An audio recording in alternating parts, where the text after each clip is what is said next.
Hello. तो कैसे हैं आप सब? Welcome back to my channel. तो बिना किसी देरी के आते हैं सीधा स्टोरी पे। फोर्स लव का पार्ट 15। ठीक है, पिछले पार्ट से आगे देखेंगे। एंड आई नो कईयों को ये जुनून लग रहा है, कोई बोल रहे हैं कि ये बस जुनून है, प्यार नहीं है। तो मैं क्या बोलूँ, मतलब मैं भगवान नहीं हूँ, मैं इंसान हूँ, मैं सबको सेटिस्फाई नहीं कर सकती भाई। And I will try to my best कि मैं ऐसी स्टोरी दूँ कि सबको पसंद आए। ठीक है, तो प्लीज़ थोड़ा एडजस्ट कर लीजिएगा। एंड आते हैं सीधा स्टोरी पे। ठीक है, यहाँ काव्या और तन्वी कार में थे। वो दोनों कहीं जा रहे थे। तो तन्वी कहती है, काव्या यार ये सब क्या है, तो क्यों नहीं बताती है उनको कि वो तू है? वो लोग तेरा नाम तक नहीं जानते यार। काव्या कहती है, यार तन्वी मुझे नहीं पसंद ये सब, और क्या फर्क पड़ता है नाम जान के, मुझे सिर्फ शांति मिलती है तो जाती हूँ, बाकी मुझे कुछ नहीं चाहिए। तन्वी कहती है, कभी कभी ना मैं भी तुझे नहीं समझ पाती हूँ। खैर छोड़, चल चलते हैं। एंड ये लोग आज जाते हैं एक जगह। एंड वो जगह कहाँ है, क्या है, ये सब आपको आगे की स्टोरी में पता चलेगी। ठीक है, कुछ टाइम बाद, लगभग 2 घंटे बाद, ये लोग वापस आते हैं और कार में बैठते हैं और आज जाते हैं हॉस्पिटल काव्या के चेकअप के लिए। एंड आते हैं हम यहाँ काव्या के घर। काव्या के घर के सामने 3 कार्स तैयार थी। एक में काव्या के पापा और कुछ गार्ड्स। एंड 2 कार्ड्स में गिफ्ट एंड कुछ सर्वेंट थे। एंड काव्या के पापा वाली कार में गार्ड्स एंड काव्या के पापा ही थे बस। एंड ये लोग निकल जाते हैं रूही के घर की तरफ। एड्रेस पता करना इनके लिए कोई बड़ी बात नहीं थी। वैसे भी तन्वी ने इनको सब कुछ बता रखा था। जैसे जैसे इनकी गाड़ी उस तरफ जा रही थी, काव्या के पापा अपनी टाई को लूज कर रहे थे और ड्राइवर को कहते हैं एसी ऑन कर, क्योंकि वो लोग ऐसी जगह कभी नहीं गए थे पहले। यहाँ आते हैं हम रूही पे, जो कि अपनी माँ के साथ खाना तैयार कर लेती है और कहती है, माँ खाना बन गया है, आप खाना लगाओ, मैं पापा को बुला के लाती हूँ, आज छुट्टी है, सब लोग साथ में खाना खाएंगे। उसकी माँ कहती है, हाँ बच्चा जा, पापा को बुला ला दुकान से। तो रूही भी बाहर निकल जाती है घर से। कुछ टाइम बाद वो पहुँचते हैं अपने पापा की दुकान पे और कहती है, पापा चलो ना, भूख लगी है, खाना बन गया है, सब साथ में खाएंगे। तो उसके पापा कहते हैं, ठीक है बेटा, बस थोड़ा सा वेट, हाँ मैं आ रहा हूँ। एंड यहाँ रूही के घर रूही की माँ अकेली थी। तभी उनके घर का दरवाज़ा नॉक होता है। रूही की माँ खोलती है दरवाज़ा। जैसे ही डोर ओपन करती है, सामने उनको सबसे पहले दिखते हैं 2 गार्ड्स ब्लैक आउटफिट में, हाथों में गन्स। यहाँ वो डर जाती है। वो कहती है, जी आप कौन? यहाँ वो गार्ड्स कहते हैं, क्या यही रूही मैम का घर है? रूही की माँ शॉक्ड कि रूही मैम? वो कहती है, हाँ रूही का घर है, मेरी बेटी है रूही, लेकिन मुझे लगता है आप लोग गलत घर में आ गए हैं, आपको शायद दूसरी रूही के घर होना चाहिए था। यहाँ वो गार्ड्स कहते हैं, हम सही जगह आए हैं, ये होने वाली मिसेस सिंघानिया का घर है ना? यहाँ वो कुछ समझ पाती, वो गार्ड दूसरे गार्ड को कहता है, जाओ सर को कहो कि यही है घर। एंड कुछ टाइम बाद काव्या के डैड अपनी आरआर से उतरते हैं। एंड उनके साइड में 2 गार्ड्स थे विद गन्स। उनके पीछे कुछ सर्वेंट जिनके हाथों में गिफ्ट। रूही की माँ तो देख के ही परेशान कि भाई कौन है ये लोग। काव्या के डैड आते हैं डोर के पास और वो देखते हैं रूही की माँ को और कहते हैं, नमस्ते मिसेस शर्मा, क्या मैं अंदर आ सकता हूँ? यहाँ रूही की माँ भी नमस्ते करती है और कहते हैं, जी आइए। एंड अब आ जाते हैं ये लोग हॉल में, जहाँ रूही की माँ खड़ी थी और काव्या के पापा सोफे पे बैठे थे। उनके पीछे गार्ड्स खड़े थे और छोटा सा हॉल भरा था सर्वेंट से, जिनके हाथों में गिफ्ट थे। रूही की माँ कहते, आप कौन? मैंने पहचाना नहीं। काव्या के पापा अब अपने गॉगल्स रिमूव करते हुए कहते हैं, मैं एसके सिंघानिया हूँ, काव्या का फादर। जैसे ही रूही की माँ काव्या का नाम सुनती है वो डर जाती है।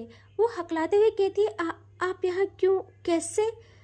अब आते हैं हम थोड़ा रूही पे, जो अपने पापा के साथ घर तक आती है। इनकी नज़र जैसे ही पड़ती है अपने घर के पास, वो देखते हैं एक लग्जरी कार खड़ी है और कुछ गार्ड्स उनके दरवाजे के बाहर, एंड मेन डोर ओपन है।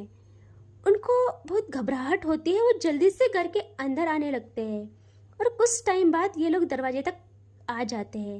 एंड इनकी नज़र पड़ती है जैसे ही अंदर, वहाँ का माहौल देख के इनको कुछ समझ नहीं आता। वो अंदर आते हैं। यहाँ रूही संस्कारी थी यार। उनके घर में कोई भी बड़ा आता है उनको प्रणाम किया जाता है। यहाँ रूही आती है और वो काव्या के डैड को प्रणाम करती है, कहती है, नमस्ते अंकल। उसकी वो मीठी आवाज़, जैसे ही काव्या के पापा की नज़र रूही पे पड़ती है, उसकी सादगी पे पड़ती है, उनको दिल में एक सुकून मिलता है कि कितनी सुशील, सुंदर, संस्कारी बच्ची है।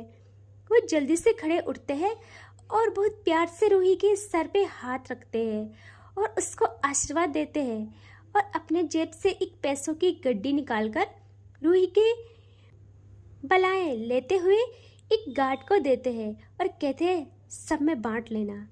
यहाँ रूही को कुछ समझ नहीं आता। रूही के पापा कहते हैं, रूही कहती है, हाँ पापा। वो कहते हैं, तुम जाओ अपने कमरे में। तो रूही भी चली जाती है, कुछ कहे अपने रूम में बिना कुछ कहे चली जाती है।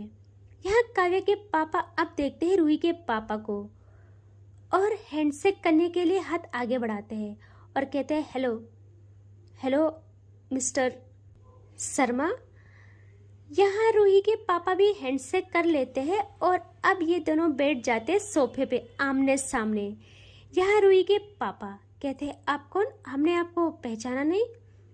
यहाँ वो कहते हैं, मैं एसके सिंघानिया, काव्या का फादर हूँ। जैसे ही रूही के पापा ये सुनते हैं उनके फेस पे खून उतर जाता है, लेकिन वो खुद को शांत करके कहते हैं, काव्या के पापा का बिहेवियर अच्छा था ना, इसीलिए। कहते हैं, अच्छा तो आपको हमसे क्या काम है और ये सब क्या है? यहाँ काव्या के पापा मुस्कुराते हुए कहते हैं, मिस्टर शर्मा, हम यहाँ दोस्ती का हाथ बढ़ाने नहीं बल्कि रिश्तेदारी का पैगाम लेके आए हैं। मैं एसके सिंघानिया अपनी बेटी काव्या सिंघानिया के लिए आपकी रूही का हाथ मांगने आया हूँ। यहाँ रूही भी सुन रही थी सब कुछ अंदर से। उसकी सांसें मानो रुक गई है, वो डर से वो कांप उठती है। यहाँ रूही के पापा थोड़ा सख्त लेकिन तमीज़ से कहते हैं, मिस्टर सिंघानिया, मैं रिस्पेक्ट करता हूँ आपकी, क्योंकि आपने अभी तक अपना परिचय अच्छे इंसान के रूप में कराया है, लेकिन मैं आपके इस रिश्तेदारी के पैगाम को ठुकरा रहा हूँ। मैं इसका जवाब अभी और इसी वक्त देता हूँ, मेरी ना है। काव्या के पापा कहते हैं, ना आप कैसे कह सकते हो? आपको पता नहीं मेरी बेटी कितना प्यार करती है आपकी बेटी से, और वो जिसे चाहती है पाकर ही मानती है। यहाँ रूही के पापा खुद को कंट्रोल करते हुए कहते हैं, पहले तो ये प्यार नहीं है, हम नहीं मानते ऐसे रिश्ते। चलो एक पल के लिए मान भी लिया, लेकिन आपकी बेटी कभी नहीं, आपकी बेटी से कभी नहीं। उसको प्यार नहीं कहते, उसको जुनून कहते हैं, उसको पागलपन कहते हैं। ये सब आपकी बेटी का जुनून है, उसका पागलपन है, और मैं अपनी बच्ची को किसी के पागलपन का शिकार नहीं बनने दूंगा। काव्या के डैड कहते हैं, आप जानते हो आप किससे बात कर रहे हो? वो कहते हैं, हाँ, उस बाप से जो अपनी बेटी की जिद अपनी दौलत से खरीदना जानता है। लेकिन मेरी रूही कोई चीज़ नहीं है, और हमारी रूही का रिश्ता हो चुका है अंश खन्ना से। कहाँ अंश है और कहाँ आपकी वो आवारा बेटी, जिसको ना किसी की इज्जत करनी आती है ना बोलने का तरीका सिखाया है उसे। वो थोड़ा गुस्से में कहते हैं, ये सब अपनी बेटी को तहजीब सिखाइए मिस्टर सिंघानिया, कोई पैसों से अमीर नहीं बन जाता। काव्या के पापा यार, वो भी इंसान थे, उनको भी गुस्सा आ जाता है। वो भी अपनी बच्ची की बेइज्जती नहीं झेल पाते। वो बहुत गुस्से में खड़े उठते हैं। जैसे ही वो गुस्से में उठते हैं, उनके सारे गार्ड्स रूही की माँ और रूही के पापा पे गन पॉइंट कर देते हैं। यहाँ रूही की माँ तो डर जाती है, बट रूही के पापा मुस्कुराते हैं और कहते हैं, देखा, अब समझ आया क्यों मना कर रहा था मैं। हाँ, समझ आया, क्योंकि जहाँ बड़े ही ऐसे हो तो बेटी कैसी होगी। काव्या के पापा बहुत कंट्रोल करते हैं, वो गार्ड्स को इशारा करते हैं कि ऐसा मत करो। अब काव्या के पापा एक बिजनेसमैन, अपना ईगो, अपना सब कुछ साइड रख के वो कहते हैं अपने हाथों को जोड़ के, मिस्टर शर्मा, आप मुझे अभी एक बाप मानिए और कुछ भी नहीं मानिए। मैं आपसे भीख मांगता हूँ, प्लीज़ मना मत करें। मैं जानता हूँ अपनी बच्ची को, हम उससे परेशान नहीं देख सकते हैं। आपको नहीं पता आपकी ना इस बात को कहाँ से कहाँ ले जाएगी, बहुत सारी जिंदगियाँ तबाह हो जाएगी। रूही के पापा अब उठते हैं सोफे से और कहते हैं, देखें, मुझे कोई शौक नहीं है आपको ऐसा कहने की, इस हाल में देखने की। प्लीज़ मैं आपको हाथ जोड़ता हूँ, आप चले जाइए। रही बात मेरी रूही की, तो मैं मर जाऊँगा, लेकिन उससे आपकी पागल बेटी को नहीं दूंगा। जैसे ही वो ये कहते, काव्या के पापा अपना आपा खो देते हैं। वो एक झटके में रूही के पापा का कॉलर ग्रैब करते हुए कहते, क्या बोला तूने, फिर से बोल। मेरे लिए कुछ भी बोलता, मुझे कोई परवाह नहीं थी, लेकिन मेरी बच्ची को मैं कितना भी चिल्लाऊं, कितना भी डांटूं, लेकिन मैंने यह हक किसी को नहीं दिया है कि उससे कोई तू भी कहे। तुमको नहीं पता सिंगानियास किस आग का नाम है। यहाँ रूही के माँ रोने लगती है। वो कहते, प्लीज़ देखिए, इन्हें छोड़ दीजिए। वो बहुत घबरा रही थी, उनकी बेचैनी, उनका दर्द बढ़ता जा रहा था। तभी रूही से भी नहीं रहा जाता, वो भागकर आती है बाहर और काव्या के पापा के सामने हाथ जोड़े कहती है, देखिए अंकल, प्लीज़ पापा को कुछ मत करना, प्लीज़, आप चाहो तो मुझे मार दीजिए। काव्या के पापा जैसे ही देखते हैं रूही को, वो मेल्ट हो जाते हैं। वो मिस्टर शर्मा का कॉलर छोड़ते हैं और रूही की तरफ देखते हुए रूही के सर पे हाथ फेरते हैं और कहते हैं, रूही बेटा, आप बताओ, आपकी क्या राय है। रूही अब अपनी पलकें उठा के देखती है काव्या के पापा की तरफ और आंखों में आग का समुंदर लिए कहती है, अंकल जी, मैं आपकी बेटी से नफरत करती हूँ, सिर्फ नफरत। रही रिश्ते की बात तो मैं मना करती हूँ। रिश्ते जबरदस्ती से नहीं पाए जाते हैं, उन्हें हासिल करना पड़ता है, और मैं किसी और के साथ रिश्ते में बनने वाली हूँ। जहाँ मेरे पापा ने चाहा है मैं वहीं करूँगी अपना रिश्ता। आपको सजा देनी है, मुझे दे दीजिए, मुझे मार दीजिए, लेकिन मेरे परिवार को कुछ मत करिए। मुझे इस चीज़ से आपकी बेटी के साथ और भी नफरत हो रही है। तभी रूही के पापा कहते हैं, देखा, सुन लिया, मेरी बच्ची नफरत करती है उससे। काव्या के पापा थोड़ा सख्त और तमीज़ से कहते हैं, देखो बेटा, मुझे इतना पता है, अब कुछ भी हो जाए मेरी बेटी तो आपको पाके रहेगी। हमें पता है उसका, वो कैसी है। मैं चाहता था बात प्यार से सॉल्व हो जाए, लेकिन ये सब हो गया। देखो बेटा, मैं मानता हूँ वो थोड़ा गुस्सैल है, लेकिन जब तुमको उसकी अच्छाई पता चलेगी वो कैसी है, तुम खुद को नहीं रोक पाओगे उससे चाहने से। मुझे अपनी बेटी की पसंद पे भी नाज है। आपकी वजह से चुपचाप जा रहा हूँ, आगे क्या होगा मुझे भी नहीं पता। और वो लोग वहाँ से निकल जाते हैं बाहर। यहाँ काव्या के डैड पहली बार जिंदगी में झुके थे, वो भी अपनी बेटी की खुशियों की वजह से, लेकिन उनको ये सब उनकी इज्जत में वार लग रहा था। उनके दिमाग पे असर कर रही थी ये बात। वो बहुत गुस्से में आ जाते हैं अपने घर। जैसे ही वो डोर ओपन करते हैं, यहाँ काव्या की माँ बहुत खुशी से जाती है भाग के डोर तक, और उनकी नज़र जैसे ही पड़ती है काव्या के पापा के फेस पे, वो थोड़ा पीछे देखती है जहाँ उनके सारे गिफ्ट वैसे के वैसे ही थे।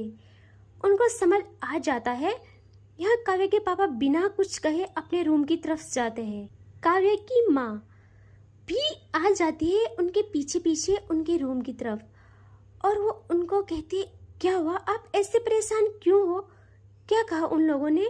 देखो, मैंने कभी आपको इतनी उलझन में नहीं देखा, कितनी भी बड़ी प्रॉब्लम आई हो, बट आज क्या हुआ है, मना किया है ना उन्होंने, मुझे पता था। तो कोई बात नहीं, उससे क्या फ़र्क पड़ता है, अब हम अपने तरीके से हाँ बुलवाएंगे। यहाँ काव्या के पापा कहते हैं मुझे अपनी इंसल्ट फील हो रही है। आज आज तक कोई मेरे चेहरे पे नज़र तक नहीं ले जा पाया है, किसी ने जुबान तक खोली नहीं है मेरे सामने, और आज आज उसने मुझे सुनाया, उसने मेरी बेइज्जती की।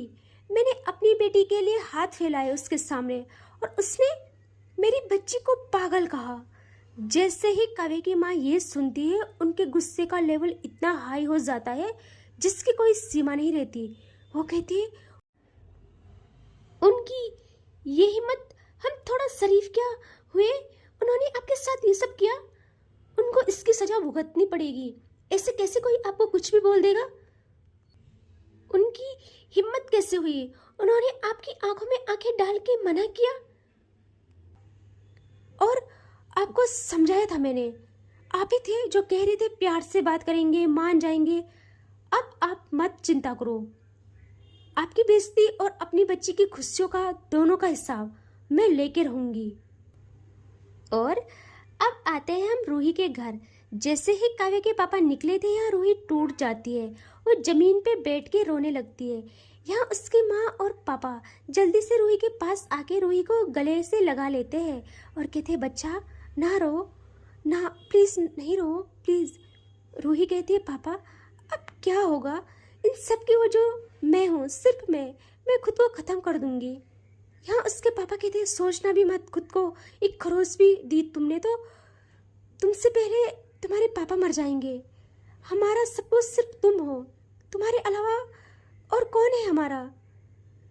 तुम चिंता मत करो, उसको इन सब की सजा भगवान जी देंगे। वो कहती है पापा अगर उसने आप लोगों को कुछ भी किया, मैं सच कह रही हूँ, मैं मर जाऊंगी। उसके पापा उसको समझाते रहते हैं। एंड अब आते हैं हम काव्या पे और तन्वी पे, जो कि हॉस्पिटल से निकल के कार में बैठते हैं। इनको कुछ पता नहीं था कि क्या क्या हुआ है। ये दोनों बहुत टाइम बाद आ जाते हैं घर। जैसे ही अंदर जाती है काव्या, अब वो थोड़ा सा सही फील कर रही थी, वो सीधा जाती है तन्वी के साथ अपने माँ पापा के कमरे में। जैसे ही काव्या की माँ काव्या को देखती है, काव्या अपनी माँ के पास आती है। उसके पापा भी वहीं बेड पे थे। यहाँ काव्या अपनी माँ के फेस को होल्ड करती है और कहती है माँ, माँ क्या हुआ है, आज आप ऐसे उदास क्यों हो? माँ बोलो ना, मैंने कभी आपको ऐसा नहीं देखा है। यहाँ काव्या की माँ काव्या को हक कर लेती है और कहती है कुछ नहीं मेरा बच्चा, थोड़ा सा परेशान हूँ।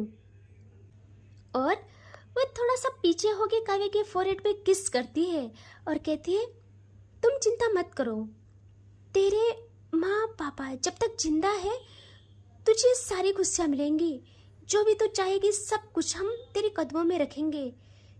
काव्या को समझ नहीं आता कि क्या हुआ है। वो अब देखती है अपने पापा की ओर और सोचती है आज पापा ने मुझे सुनाया नहीं कि मैं कहाँ थी आवारागर्दी कर रही। वो अब आती है अपने पापा की तरफ और कहती है पापा। उसके पापा देखते हैं अपनी बच्ची को और उनको वो वाली बात याद आ जाती है कि रूही के पापा ने कितना कुछ कहा था काव्या के लिए।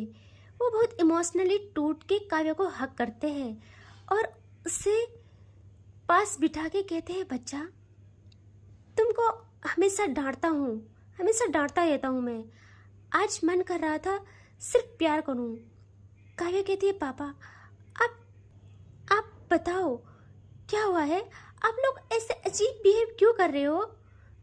यहाँ काव्या के पापा कहते हैं कुछ नहीं बच्चा, आपको चोट लगी ना तो आपकी माँ ने मुझे इमोशनल कर दिया रो रो कर। उन्हें पता था अगर काव्या जानेगी कि क्या हुआ है तो उसका गुस्सा कितना कुछ तबाह कर सकता है, किसी को नहीं पता। तो वो कुछ नहीं कहते काव्या को। यह काव्या स्माइल करती है और अगेन आ जाती है अपनी माँ की तरफ और कहती है माँ आप भी ना, मैं ठीक हूँ मेरी माँ। और अगेन अपनी माँ को हक करके कहती है I love you so much माँ, बस 2 या 3 दिन की बात है, फिर देखना मैं फिट एंड फाइन, ठीक है, मैं सही हो जाऊंगी, आप बिल्कुल ना सोचिए ऐसा। और प्लीज़ ऐसे उदास मत रहिए, मुझे अच्छा नहीं लगता, ठीक है। एंड वो अपनी माँ के फोरहेड पे किस करती है यार। एंड इससे आगे देखेंगे नेक्स्ट पार्ट में। ठीक है, बाय बाय।